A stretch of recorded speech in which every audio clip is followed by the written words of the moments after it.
أشد الناس بلاء الأنبياء ثم الأمثل فالأمثل، أو كما قال النبي صلى الله عليه وسلم: إن الله وملائكته يصلون على النبي يا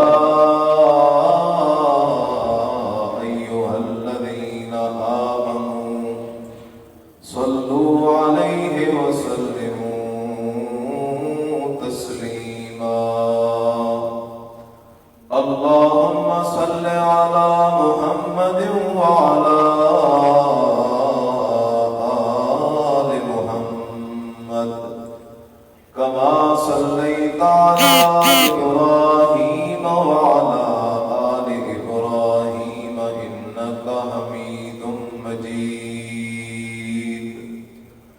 اللهم بارك على محمد وعلى آل محمد كما باركت على إبراهيم وعلى آل إبراهيم إنك حميد مجيد.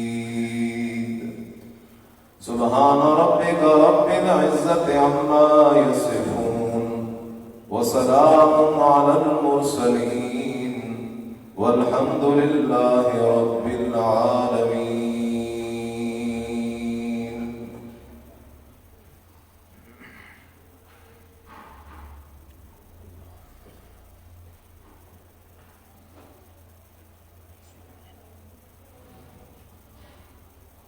معزز سامعین،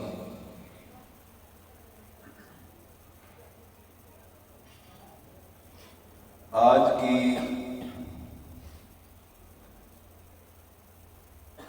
یہ رحمتوں بھری مجلس، رحمتوں والے موسم میں سیرت النبی صلی اللہ علیہ وسلم کے عنوان سے معنون ہے۔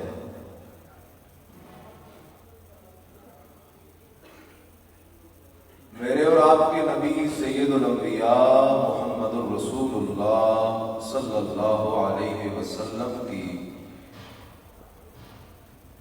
سیرت طیبہ، مصائب، تکالیف،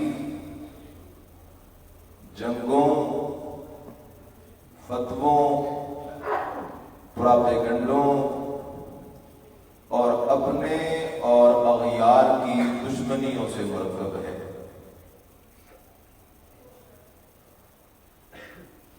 مرشد کریم صلی اللہ علیہ وسلم کی سیرت کا موضوع ہر انسان کے لیے مشعل راہ ہے، لیکن آج عوام الناس کے ذہن میں سیرت کا جو معنی بیٹھا ہوا ہے وہ یہی ہے کہ نبی علیہ السلام کی شکل مبارک بڑی خوبصورت تھی، نبی علیہ السلام کی زلفیں بڑی پیاری تھی، نبی علیہ السلام کی مسکراہٹ بڑی دلکش تھی، نبی علیہ السلام کا اخلاق بڑا پیارا تھا، نبی علیہ السلام کا رہن سہن اور طرز زندگی بڑا حسین تھا۔ حالانکہ یہ چیزیں سیرت کا حصہ نہیں، یہ صورت اور عادت کا حصہ ہے۔ میرے مرشد کریم محمد رسول اللہ صلی اللہ علیہ وسلم کی سیرت ہے لا الہ الا اللہ، یہ ہے سیرت محمد رسول اللہ۔ اور عجیب بات ہے،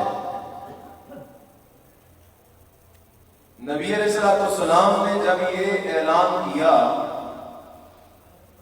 میں نے جو آیت پڑھی اس کے متعلق چند گزارشات عرض کرنا چاہتا ہوں۔ نبی علیہ السلام نے جب یہ مسئلہ شروع کیا اس وقت کے یہودیوں کے علماء، عیسائیوں کے پیروں نے اور مکے کے حاجیوں نے نبی علیہ السلام کی بات کا جواب دلیل سے نہیں دیا، بلکہ نبی علیہ السلام کے خلاف پروپیگنڈا شروع کر دیا۔ یہ ساحر ہے، یہ مجنون ہے، یہ کذاب ہے، یہ بزرگوں کو نہیں مانتا، یہ ولیوں کو نہیں مانتا، یہ پہلے نبیوں کو نہیں مانتا۔ اور یہ جملہ دل کی تختی پہ لکھ لیں،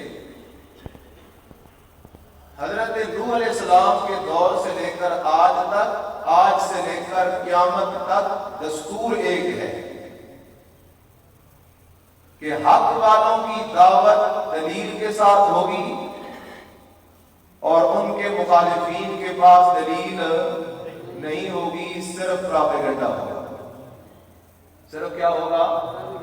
پروپیگنڈا ہوگا۔ یہ دعا نہیں مانتے، یہ درود نہیں مانتے، یہ نبیوں کے گستاخ ہیں، یہ ولیوں کے گستاخ ہیں، یہ وسیلہ نہیں مانتے، یہ نبی کو بشر کہتے ہیں، یہ حیات نہیں مانتے۔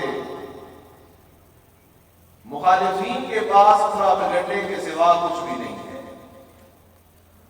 اور کیوں نہ ہو، قرآن نے فرمایا وَمَن يَدْعُ مَعَ اللَّهِ إِلَٰهًا آخَرَ لَا بُرْهَانَ لَهُ، کہ مشرک کے پاس دلیل ہو سکتی نہیں۔ جب پروپیگنڈا اپنے عروج کو پہنچا، اللہ نے اپنے پیارے پیغمبر محمد رسول اللہ صلی اللہ علیہ وسلم کو حکم فرمایا، میرا پیغمبر، حق والوں کا مزاج اور انداز یہ ہے کہ پروپیگنڈا جتنا بڑھتا جائے مسئلہ بھی اتنا زیادہ کرتے جاؤ۔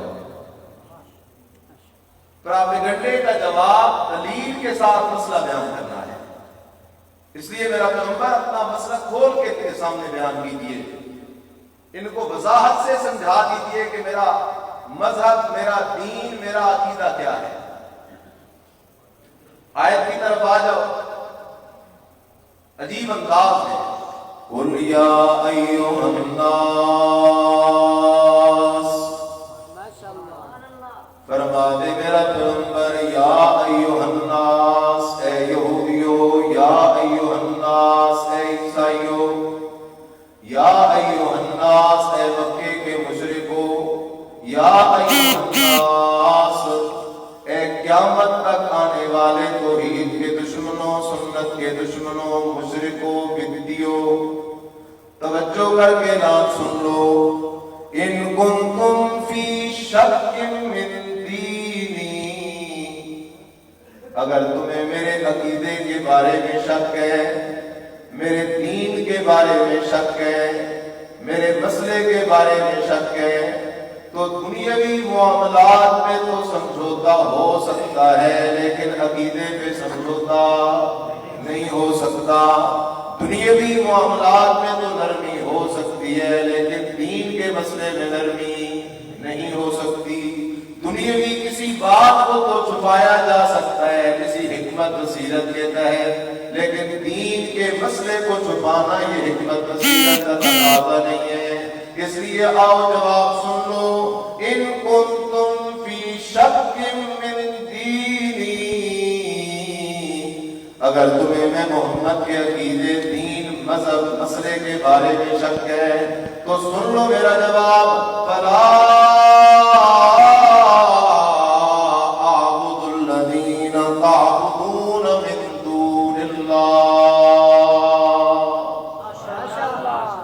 اللہ کے سوا جن جن کی پوجا تم کرتے ہو، چاہے وہ حضرت عیسیٰ علیہ السلام اللہ کے پیارے ہوں، بی بی مریم اللہ کی پیاری ہو، حضرت عزیر اللہ کا پیارا ہو، ود سوا یعوق یعوق نصر اللہ کے پیارے ہو، یا 11ویں والا پیر اللہ کا پیارا ہو، بھری اللہ کا پیارا ہو، حضرت حجویری اللہ کا پیارا ہو، عبداللہ شاہ غازی اللہ کا پیارا ہو، حضرت علی اللہ اللہ کا پیارا ہو، حسنین کریمین اللہ کے پیارے، حضرت سیدہ فاطمہ الزہرا اللہ کی پیاری، جن کی تم اللہ کے سوا پوجا کرتے ہو، عبادت کرتے ہو، نظر نیاز دیتے ہو، ان کو مصیبتوں میں پکارتے ہو، ان کو اپنا مشکل کشا سمجھتے ہو، حاجت روا سمجھتے ہو، داتا سمجھتے ہو، گنج بخش سمجھتے ہو، کھوٹی قسمتیں کھری کرنے والا سمجھتے ہو، بیڑے پار لگانے والا سمجھتے ہو، غیب دان سمجھتے ہو، حاضر و ناظر سمجھتے ہو، علیم بصیر سمیع سمجھتے ہو، دلوں کے حالات جاننے والا سمجھتے ہو، ہر جگہ حاضر و ناظر سمجھتے ہو، کاروبار میں برکتیں ڈالنے والا سمجھتے ہو، میرا جواب سن لو، فلا اعبد الذین تعبدون من دون اللہ، میں محمد اللہ کے سوا کسی کو بھی مشکل کشا حاجت روا نہیں سمجھتا، میں محمد کا مشکل کشا اکیلا کون ہے؟ جواب دو، اکیلا کون ہے؟ حاجت روا اکیلا کون ہے؟ چھوٹی قسمتیں کھری کرنے والا اکیلا کون ہے؟ دلوں کے حال جاننے والا اکیلا کون ہے؟ ڈوبتے بیڑوں کو کنارے لگانے والا اکیلا کون ہے؟ بارشیں برسانے والا اکیلا کون ہے؟ بارشیں برسا کے سبزے اگانے والا اکیلا کون ہے؟ قسم قسم کے پھل سبزیاں پھول اگانے والا اکیلا کون ہے؟ وَلَا أَعْبُدُ الَّذِينَ تَعْبُدُونَ مِن دُونِ اللَّهِ، میں محمد کا جواب سن لو، عیسیٰ اللہ کا نبی ضرور ہے لیکن شریک کوئی نہیں، مریم اللہ کی ولیہ ضرور ہے لیکن شریک کوئی نہیں، عزیر اللہ کا نبی ضرور ہے لیکن شریک کوئی نہیں، ود سوائے یعوق نصر اللہ کے پیارے ضرور ہے لیکن شریک کوئی نہیں، پیرانے پیر عبد القادر جیلانی اللہ کا ولی ضرور ہے لیکن شریک کوئی نہیں، اس لیے شریک کوئی نہیں کہ لا شریک لہ وبذالک امرت وانا اول المسلمین۔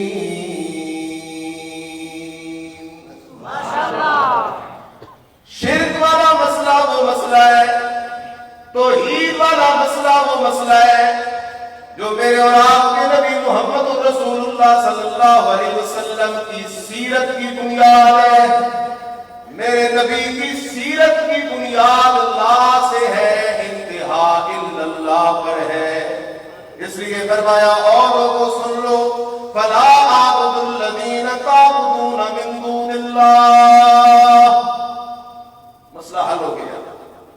کئی لوگ ہمیں کہتے ہیں یہ ولیوں کو نہیں مانتے، نبیوں کو نہیں مانتے، ہم کہتے ہیں کیا منوانا چاہتے ہو؟ اگر ولیوں کو ولی ماننا ہے تو یہ ہمارا ایمان ہے، نبیوں کو نبی ماننا ہے تو یہ ہمارا ایمان ہے۔ ہم کہتے ہیں رب کی ربوبیت بھی ایمان، نبیوں کی نبوت بھی ایمان، ولیوں کی ولایت بھی ایمان، ان تینوں کا منکر قرآن ہے۔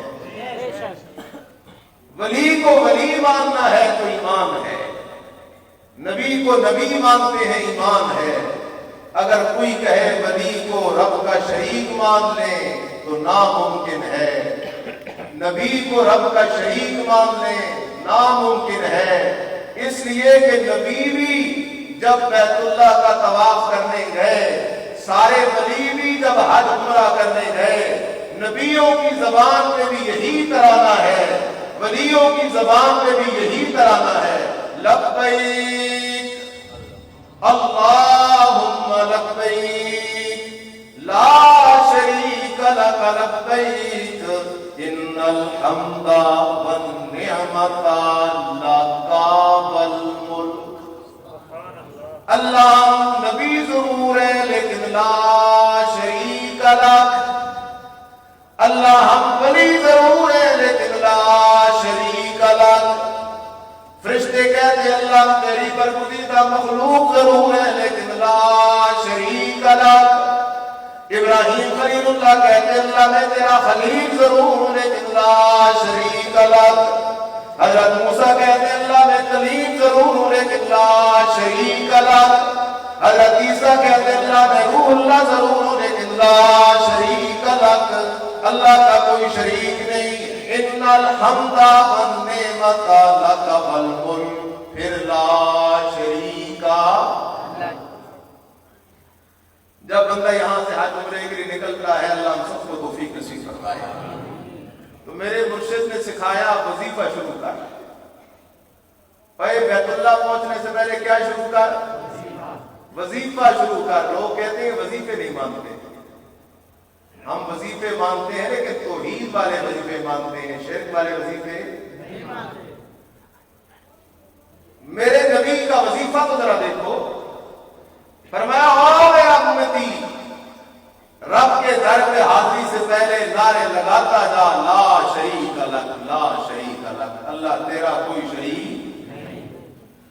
نبی علیہ السلام نے کھل کے فرمایا فلا اعبد الذین تعبدون من دون اللہ، تم جن کے سجدے کرتے ہو میں ان کے سجدے کرنے والا نہیں. تم جن کے نام کی نظر نیاز دیتے ہو میں ان کے نام کی نظر نیاز دینے والا نہیں. تم مصیبتوں میں جن کو پکارتے ہو میں ان کو پکارنے والا نہیں. اس لیے کہ سجدہ عبادت ہے، نظر نیاز عبادت ہے، پکار عبادت ہے، طواف عبادت ہے، رکوع عبادت ہے. یہ ساری چیزیں عبادت ہے. وَقَضَىٰ رَبُّكَ أَلَّا تَعْبُدُوا إِلَّا إِيَّاهُ، اور رب کا فیصلہ یہ ہے کہ عبادت کا لائق اکیلا کون ہے؟ اللہ. إِيَّاكَ نَعْبُدُ وَإِيَّاكَ نَسْتَعِينُ. نمازی نماز میں کھڑے ہو کر کہتے ہیں اللہ إِيَّاكَ نَعْبُدُ، میں وعدہ کرتا ہوں کہ عبادت بھی صرف تیری ہی کروں گا اور مصیبتوں میں مدد بھی صرف تجھ ہی سے مانگوں گا. لیکن اس غریب کو اس کے معنی کا پتہ نہیں ہے.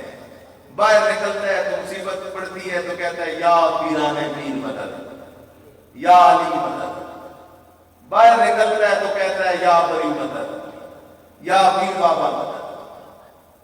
عجیب بات ہے، نبی علیہ السلام نے صاف جواب دیا، فرمایا میں ان کی عبادت نہیں کروں گا. اچھا محمد، اگر تو حضرت عیسیٰ، حضرت عزیر، بی بی مریم، وقت سوا، یغوث، یعوق، نصر، نبیوں، ولیوں، پیروں، فقیروں، جنوں، فرشتوں، زندوں، مردوں کی عبادت نہیں کرتا، بتوں کی عبادت نہیں کرتا، تو کس کی عبادت کرتا ہے یہ تو بتانا. فَلَا وَلَٰكِنْ أَعْبُدُ اللَّهَ الَّذِي يَتَوَفَّاكُمْ، میں محمد عبادت صرف اور صرف کس کی کرنے والا ہوں؟ میں اللہ کے سوا کسی کی عبادت نہیں کرتا. تو میں نے جملہ یہ عرض کیا کہ اہل باطل کا وتیرہ یہ ہے کہ وہ دلیل نہیں دے سکیں گے، صرف کیا کریں گے؟ گنڈے کریں گے. اور حق والے کیا دیں گے؟ قرآن سے. اب دو مسئلے سنو. کئی لوگ کہتے ہیں وہ جی یہ کہتے ہیں نبیوں کو علم نہیں ہے، یہ کہتے ہیں نبیوں کو علم نہیں ہے. نبی تو بڑی اونچی ہستی ہوتی ہے، ہم تو کسی عام بندے کے بارے میں بھی یہ نہیں کہہ سکتے کہ اسے علم نہیں ہے. توجہ کر میرا دوست، اللہ نے جو علم سارے نبیوں کو دیا، سارے ولیوں کو دیا، اللہ نے جو علم سارے علماء کو دیا، سارے فرشتوں کو دیا، وہ سارا علم اکٹھا کر لو پھر بھی میرے اور آپ کے نبی محمد رسول اللہ صلی اللہ علیہ وسلم کا علم زیادہ ہے. پھر بھی ہمارے نبی کا علم کیا ہے؟ لیکن وہ علم ہے اسباب سے حاصل ہونے والا ہے، وحی سے حاصل ہونے والا ہے، عقل سے حاصل ہونے والا ہے، اسباب ظاہریہ حسیہ سے حاصل ہونے والا ہے.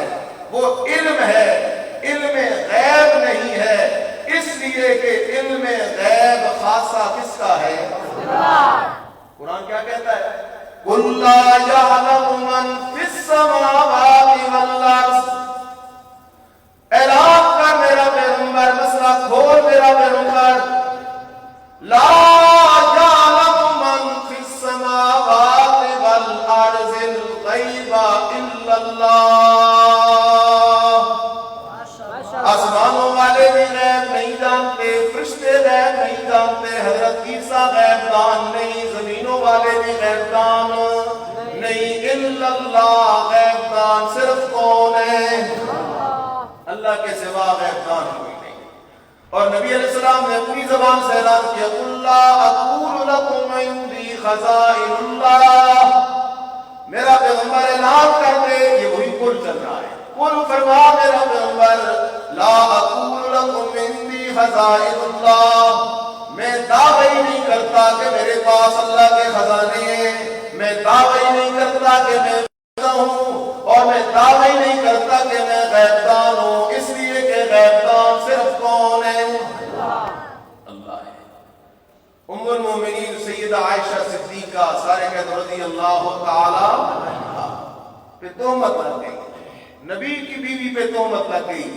نبی علیہ السلام پریشان ہوئے یا نہیں پریشان ہوئے؟ زبردست پریشان ہوئے۔ اس لیے پریشان ہوئے کہ نبی علیہ السلام اللہ کے پیارے نبی ضرور ہے، ہمیں قرآن پڑھنے کا بڑا شوق ہے، ہمیں کچھ قاری دے دیجئے، ان کو ہم اپنے علاقے میں لے جائیں، ان سے قرآن سیکھیں گے۔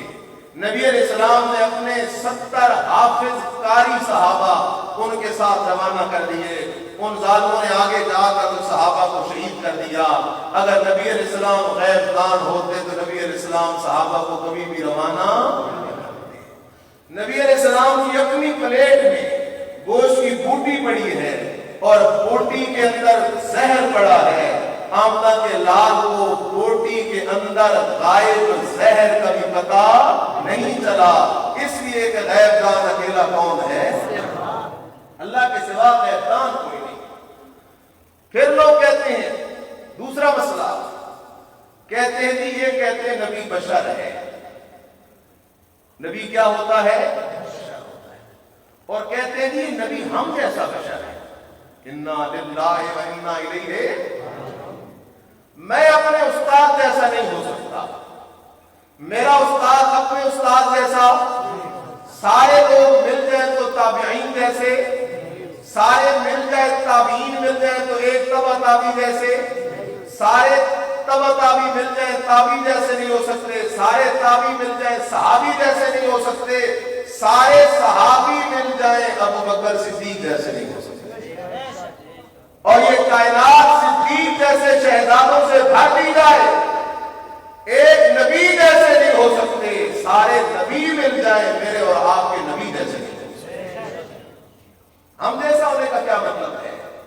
لیکن نبی نے اپنا خود اعلان کیا، قل انما انا بشر مثلکم، اعلان کر میرا پیغمبر، مسئلہ کھول دے میرا پیغمبر، کیونکہ جب تک مسئلہ کھلتا نہیں ہے حق کو نقصان ہوتا رہتا ہے، پراپیگنڈا زور پکڑتا رہتا ہے، لیکن جب مسئلہ کھل جاتا ہے قرآن کی آیتوں سے، مسئلہ جب کھل جاتا ہے صحیح احادیث سے، تو باطل خود بخود پیٹھ دکھا دیتا ہے۔ اس لیے میرا پیغمبر مسئلہ کھول دے، انما انا بشر مثلکم، اور لوگوں میں محمد بشر ہوں جیسے تم، ذات کے اعتبار سے تو میں بھی بشر ہوں، میری بھی ماں ہے میرا بھی باپ ہے، میں بھی کھاتا ہوں میں بھی پیتا ہوں، میں بھی سوتا ہوں میں بھی تھکتا ہوں، میں بھی بھول جاتا ہوں میں بھی پریشان ہو جاتا ہوں، مجھے بھی کام کاج تجارت کرنا پڑتا ہے۔ انما انا بشر مثلکم، میں ذات کے اعتبار سے تو تم جیسا بشر ہوں، لیکن شان میں بڑا فرق ہے، شان یہ ہے کہ یوحا الی انما الہکم الہ واحد، میری شان بڑی بلند ہے، اللہ نے میری طرف مسئلہ توحید اور قرآن کو وحی کیا ہے۔ اس لیے خیال کر میرا دوست، توجہ کر، اللہ کے سارے نبی، کیا کہہ رہا ہوں، اللہ کے سارے نبی کس کی اولاد سے؟ حضرت، اور آپ سارے کس کی اولاد سے؟ حضرت، آپ کا دادا بھی آدم اور نبیوں کا دادا بھی، دادا ایک ہے، دادا کیا ہے؟ اب ایک دادے کی اولاد ہے آپ اور میں بھی اور سارے نبی بھی۔ اگر نبی نور ہے تو پھر آپ سارے بھی کیا ہیں؟ نور ہے، کھانا شانا سب کچھ چھوڑ دو۔ اور اگر آپ سارے بشر ہیں تو نبی بھی کیا ہے؟ بشر ہیں۔ اس لیے کہ دادا ایک ہے. دادا جب ایک ہے تو اس دادے کی ساری اولاد یا نور ہوگی یا بشر ہوگی. مراتب کا فرق برحق ہے. میں نے عرض کر دیا سارے نبی ولی اکٹھے ہو جائیں میرے اور آپ کے نبی کی شان کا مقابلہ نہیں کر سکتے. لیکن حق بات یہ ہے کہ سارے نبی بشر تھے. سارے نبی کیا تھے؟ یہ بڑا لمبا مضمون ہے قرآن کا. تیسرا مسئلہ، کئی لوگ کہہ دیتے ہیں یہ جی درود نہیں مانتے. کیا نہیں مانتے؟ درود نہیں مانتے. پراپیگنڈا ہے. میں نے کہا کون سا درود؟ توجہ کر. اگر درود ہے سیب والا، کیلے والا، بریانی والا اور قرآن شریف والا تو وہ درود ہم اس لیے کہ یہ درود نبی سے ثابت، صحابہ سے ثابت، تابعین سے ثابت، فقہائے حنفیہ سے ثابت. تو یہ کھانے پینے کے لیے جو چکر چلایا ہوا ہے یہ درود ہم. لیکن جو درود ابراہیمی ہے اس کا منکر تو قرآن کا منکر ہے. میرے نبی کی احادیث میں درود ابراہیم کا تذکرہ ہے. درود پڑھنے کا حکم قرآن نے دیا ہے. ان اللہ وملائکتہ یصلون علی النبی یا ایھا الذین آمنوا صلوا علیہ وسلموا تسلیما. اللہ نے درود پڑھنے کا حکم کسے کیا؟ یا ایھا الذین آمنوا. درود پڑھنا توحیدیوں کا کام ہے، مشرکوں کا کام نہیں. یا ایھا الذین آمنوا صلوا علیہ وسلموا تسلیما. صحابہ نے پوچھا یا رسول اللہ صلی اللہ علیہ وسلم ہمیں سلام کا تو پتہ ہے لیکن کیف نصلی، ہم درود کیسے پڑھیں، سلام کیسے پڑھیں؟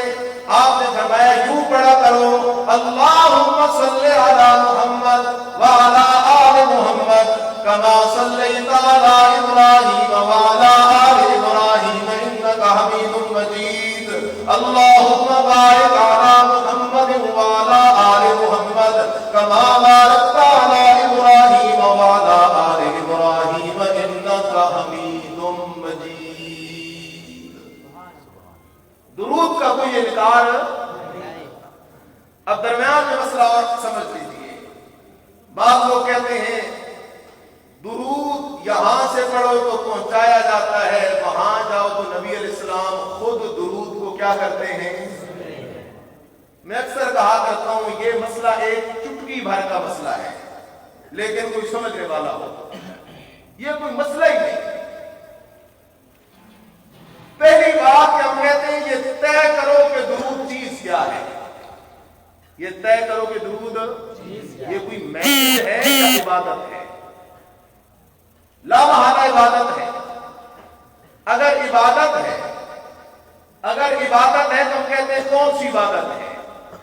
زبانی عبادت ہے. زبانی عبادت ہے تو دعا ہے. اس لیے کہ درود کے شروع میں کیا لفظ ہے؟ اللہ. درود کا ترجمہ ہو جائے تو سارے مسئلے ہیں. اللہم اے نبی، اے نبی. اللہم اے اللہ. کس سے بات ہو رہی ہے؟ صلی علی محمد، اپنے نبی محمد پہ رحمتیں کر. وعلی آل محمد، اپنے نبی کی آل پہ رحمتیں کر. حضرت ابراہیم پہ رحمتیں کر. حضرت ابراہیم کی آل پہ رحمتیں کر. اللہم اے اللہ بارک علی محمد، اپنے نبی محمد پہ برکتیں کر. نبی کی آل پہ برکتیں کر. حضرت ابراہیم پہ برکتیں کر. حضرت ابراہیم کی آل پہ برکتیں کر. درود میں بندہ اللہ سے دعا کرتا ہے اے اللہ نبی کی آل ابراہیم کی آل پہ صلی و بارک، رحمتیں بھی نازل کر اور برکتیں بھی نازل کر. تو درود دعا ہے. درود کیا ہے؟ درود کیا ہے؟ اور دعا سننے والا اکیلا، دعا سننے والا اکیلا. ان ربی لسمیع الدعاء.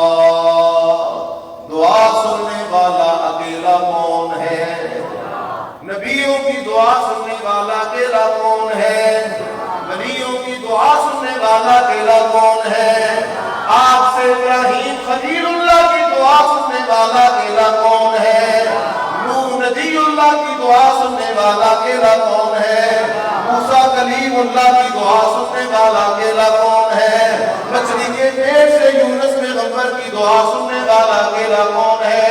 ایوب پیغمبر کی بیماری کے حال میں دعا سننے والا اکیلا کون ہے؟ دعا سننے والا اکیلا اللہ ہے، درود دعا ہے، لہذا درود سننے والا اکیلا اللہ ہے۔ یہاں سے درود پڑھو تو تب بھی کون سنے؟ سارے پڑھ لو، اللہم صلی علی وعلی آل محمد کما صلیت علی ابراہیم وعلی آل ابراہیم انک حمید مجید، اللہم بارک علی محمد وعلی آل محمد کما بارکت علی ابراہیم وعلی آل ابراہیم انک حمید مجید۔ تم نے کیا کی ہے؟ سارے کو دعا کی ہے۔ کیا کی ہے؟ کس سے کی ہے؟ اللہ سے کی ہے۔ تمہاری یہ دعا اللہ نے سن لی یا نہیں سنی؟ سن لی ہے دعا، اور اگر تم نے اخلاص سے کی ہے تو نبیوں پہ رحمتیں بھی ہو گئی ہیں اور برکتیں بھی ہو گئی ہیں۔ مسئلہ تو سیدھا سا ہے۔ تیسرا مسئلہ، چوتھا مسئلہ، کئی لوگ کہتے ہیں نبیوں اور شہیدوں کی حیات نہیں مانتے۔ کیا نہیں مانتے؟ کیا نہیں مانتے؟ ہم کہتے ہیں جو نبیوں اور شہیدوں کی حیات نہیں مانتا وہ قرآن کا منکر ہے۔ وہ قرآن کا کیا ہے؟ ہم کہتے ہیں حیات مانتے ہی ہم ہیں، حیات مانتے ہی، اس لیے کہ ہم کہتے ہیں نبی بھی موت کے بعد زندہ، شہید بھی زندہ، مومنین بھی زندہ، لیکن زندہ ادھر ہے، ادھر نہیں، اوپر زندہ ہے، جنت میں زندہ ہے، اعلیٰ علیین میں زندہ ہے، یہاں ادھر نہیں زندہ زمینی قبر میں، اس لیے کہ قبر زندوں کا ٹھکانہ اور ڈیرا نہیں، قبر کس کا ڈیرا ہے؟ مردوں کا ڈیرا ہے۔ ہاں، انبیاء کے اجسام مبارکہ طیبہ مطہرہ اپنی قبروں میں آج بھی گلاب سے تر و تازہ موجود ہیں، لیکن انبیاء کے ابدان میں روح کوئی نہیں، حرکت کوئی نہیں، سننا کوئی نہیں، جاننا کوئی نہیں، اس لیے کہ ان میں روح کوئی نہیں، اس لیے کہ انبیاء اور شہداء کی ارواح کا ٹھکانہ جنت الفردوس ہے، اوپر زندہ ہے۔ اب ایک بات کی طرف توجہ کرو، ہم کہتے ہیں نبی زندہ، شہید زندہ، کدھر زندہ؟ جنت میں۔ کدھر زندہ؟ جنت میں، اعلی علیین میں۔ اور دوسرا فریق کہتا ہے زندہ قبر میں، دوسرا فریق کہتا ہے زندہ، ہم کہتے ہیں زندہ اوپر جنت میں، وہ کہتے ہیں زندہ کدھر؟ قبر میں۔ افضل حیات ہم مان رہے ہیں یا وہ مان رہے ہیں؟ جنت والی حیات اچھی ہے یا دنیاوی قبر والی حیات اچھی ہے؟ اور دنیا ساری کو ایک پلڑے میں رکھ دو، رب کی جنت کی ایک بالش کا مقابلہ بھی نہیں ہو سکتا، جنت کا مقابلہ نہیں ہو سکتا۔ اس لیے حدیث پاک میں آتا ہے، حدیث پاک کے اندر آتا ہے کہ شہداء کو اللہ جنت میں اکٹھا کرتا ہے اور ان سے اللہ کہتا ہے مجھ سے کچھ مانگو، مجھ سے کچھ کیا کرو؟ وہ کہتے ہیں اللہ سب کچھ تو موجود ہے اور کیا مانگے، سب کچھ تو ہمارے پاس ہے، اور اللہ پھر کہتا ہے مانگو، کہتے ہیں اللہ ہے سب کچھ، پھر کہتا ہے مانگو، وہ کہتے ہیں اللہ ہے سب کچھ۔ آخر وہ شہید آپس میں مشورہ کرتے ہیں بھئی اللہ سے کچھ مانگنا تو چاہیے۔ اب وہ شہید اللہ سے ایک چیز مانگتے ہیں۔ کیا چیز مانگتے ہیں؟ شہید اللہ سے درخواست کرتے ہیں اندر ارواحنا فی اجسادنا، انت ارواحنا فی اجسادنا، اے اللہ مہربانی کر ہماری روحوں کو ایک دفعہ پھر ہمارے دنیا والے بدنوں میں بھیج دے اور پھر ہم زندہ ہو جائیں